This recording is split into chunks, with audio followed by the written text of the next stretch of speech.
Think about a summer when you were maybe 8 years old. It felt endless. Weeks of nothing turning into what felt like its own small lifetime. Now think about last summer. It's gone. You can barely remember June. Somewhere between then and now, time started moving faster. Not metaphorically, you can feel the actual speed change. And here's the part that should bother you. It's not going to stop. Your 30s will feel faster than your 20s. Your 50s will feel faster than your 30s. This isn't a one-time glitch in your childhood memory. It's a curve, and you're still on it right now. There are two real explanations for why this happens, not vague guesses, actual experiments behind both. The first one is just brutal math. Before you write this off as, oh, adults just get busy, sit with the actual scale of it. The numbers are worse than you think. At age 5, 1 year is 20% of your entire life. At 10, it's 10%. At 20, 5%. By 40, a single year has shrunk to 2.5% of everything you've ever lived through. By 80, it's a little over 1%. Lay those numbers next to each other and the curve is brutal. The gap between 5 and 10 is the same 1 year. The gap between 40 and 80 is the same 1 year, but they are nowhere near equal anymore. This idea has a name, and it's older than you'd think. The French philosopher Paul Janet described it in the 1800s, and the psychologist William James picked it up not long after in his own writing on the subject. Your brain isn't measuring a year against a fixed 365-day yardstick. It's measuring it against the only ruler it actually has, your entire life so far. And that ruler keeps getting longer, which makes every new year look shorter standing next to it. Here's the problem with stopping there, though. Proportional time explains why your 30s feel faster than being 8. It doesn't explain something weirder that's probably happened to you this year already. Think about a totally routine month. Wake up, commute, work, home, sleep, repeat. Now think about a month where something actually happened. A trip, a breakup, a new job. Which one felt longer while you were living it? Probably the routine one dragged. But which one feels longer now, looking back? Almost always the second one. That's not proportional time. Something else is running underneath it. Your brain doesn't actually track duration directly. It has no internal stopwatch quietly counting seconds. What it does instead is store memories, and afterward, it estimates how much time passed based on how many distinct memories it finds when it looks back. This is why childhood feels like it stretched on forever in hindsight. It wasn't slower in the moment. It was denser. Watch how fast this list stacks up. First day of school. First bike ride without training wheels. First kiss. First heartbreak. Learning to drive.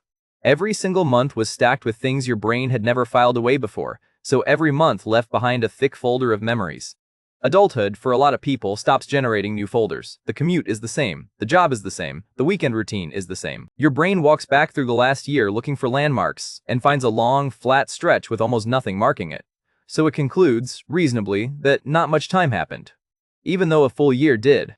Here's where it gets stranger, and it explains something you've probably noticed but never had a name for. If you ask older adults of any age to freely recall memories from across their entire life, the memories don't come back evenly. There's a massive spike concentrated in roughly the ages of 15 to 25. Researchers call it the reminiscence bump, and it's one of the most consistently replicated findings in the study of autobiographical memory. It shows up across different countries, different cultures, different generations. Ask a 70-year-old to describe defining moments of their life, and a wildly disproportionate share of them will be from their late teens and early 20s, not their 40s or 50s, and not their childhood either. Why that specific window? Because that's typically the stretch of life packed with the most firsts. First real independence, first serious relationship, first job, first time living somewhere new. It's the reminiscence bump for the exact same reason childhood felt long. An unusually dense pile of new memory landmarks, all clustered together. Your brain isn't just slowing down time in childhood. It's building a second, smaller version of that same effect wherever your life happens to be genuinely new. Which means the density effect isn't locked to being young. It's locked to novelty. It just happens that most people front-load all their novelty into their first 25 years and spend the other 50 on repeat. Here's a distinction worth making, because it changes what you can actually do about any of this. While you're living through a boring, monotonous stretch, it usually feels slow, not fast. A dull meeting drags, a long commute drags. It's only afterward, looking back over the week or the year as a whole, that the monotony collapses into almost nothing. So there are two completely different clocks running. One handles the present moment, and boredom stretches that one out. The other handles memory, built after the fact from how many distinct things got filed away, and repetition shrinks that one down.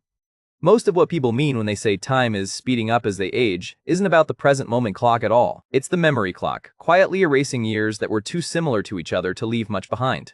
Here's where it gets almost hard to believe. There's an extreme version of this that proves the point almost perfectly. People who survive falls, crashes, or split-second near misses almost universally report the same thing. Everything slowed down, time stretched. They somehow had more time to react than should have been physically possible. The neuroscientist David Eagleman actually tested this directly. He had volunteers wear a device on their wrist that flashed numbers too fast to read in a normal state, then drop them backward into genuine freefall, off a platform high enough to trigger real fear. If time actually slowed down for them, they should have been able to read numbers flashing faster than a calm brain could process. They couldn't. Not even slightly better than normal. What was different wasn't their perception speed in the moment. It was what happened afterward.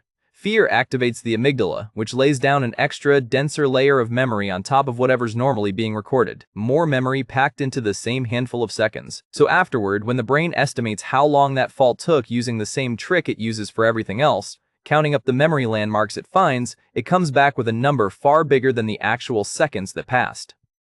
EMPH. The slow motion was never real. It was built after the fact, by the exact same mechanism that makes a new city feel like it lasted longer than it did, and a routine month feel like it barely happened at all. There's a strange twist buried in this that you've probably lived through without ever naming it. The psychologist Claudia Hammond studied it directly and gave it a name in her research on time perception, the holiday paradox. It works exactly backwards from what you'd expect. You go on a trip. New city, new food, new streets, constant novelty. While you're in it, the days feel like they're flying by, packed and rushed, because you're too busy taking things in to notice time passing. But you get home, and looking back, that 1 week somehow feels like it took up more space in your memory than the entire ordinary month before it. More new experiences, more memory landmarks, more felt duration in hindsight, even though it objectively lasted less time. Your ordinary life is doing the exact opposite of that trip, every single week, without you noticing. So here's the part worth sitting with. If you felt like this year evaporated, it probably wasn't because you were lazy or unfocused or wasting time. It's because your days started repeating each other closely enough that your brain stopped bothering to file most of them away individually. Not a personal failure. Just what happens when novelty drops off. Which means the acceleration isn't some fixed, unstoppable feature of getting older.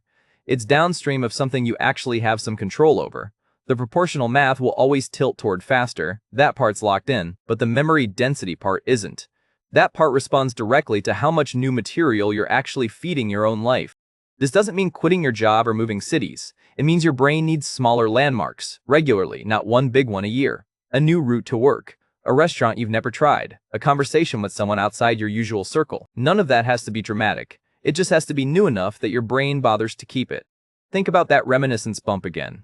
It wasn't really about being young, it was about a stretch of life stuffed with firsts. There's no rule that says you only get one of those in your entire life, between 15 and 25, and then it's over. You can manufacture a smaller version of it on purpose, at any age, just by refusing to let too many weeks in a row look identical to each other. Try this the next time a week feels like it's already blurring together while you're still in it. Do one thing in that week you've genuinely never done before, not for productivity, just so your brain has something to grab onto when it looks back later. That 8-year-old summer wasn't actually longer than any summer you'll have this year, it just left behind more to remember it by. The clock never changed speed. What changed is how much you were giving it to keep. Think about the last month of your own life right now. How much of it could you actually describe in detail if someone asked? That answer is the real reason this year felt the way it did, not the calendar. If this actually changed how you think about your own last 12 months, let me know in the comments what you're going to do differently. And if you want more of these, subscribe. There's more where this came from. Thanks for watching. If this helped you understand your own sleep a little better, hit subscribe for more videos like this one. And let me know in the comments, what should I cover next?